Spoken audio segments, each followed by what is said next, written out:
Hi everyone, Leanne here from Jaded Blossom, and I am here to do the hot air balloon assembly video. I'm using the new hot air balloon dies, along with Echo Park's Blossoms and Bees, the 12-inch, the 6-inch, along with Echo Park's Summer Gingham dots and stripes. Okay, so first of all, I cut out the base layer of the pennant and the base layer of the hot air balloon with American Crafts black cardstock. You can use whatever you like.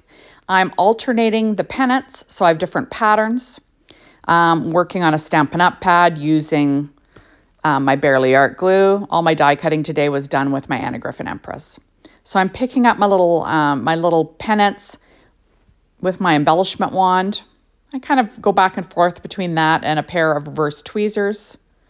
All of that works. So I'm just alternating those pennants. There we go.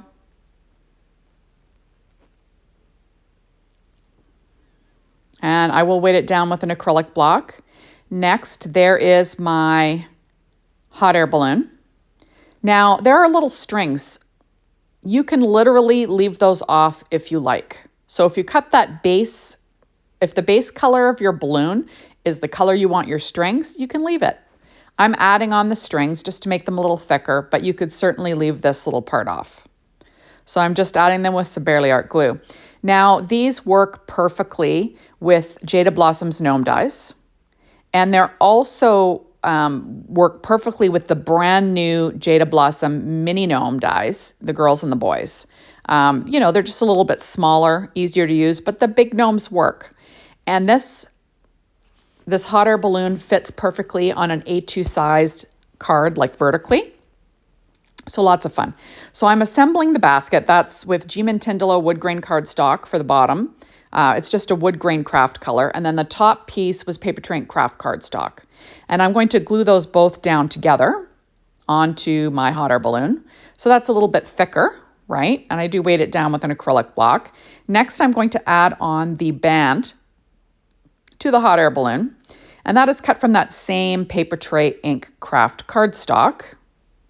There we go.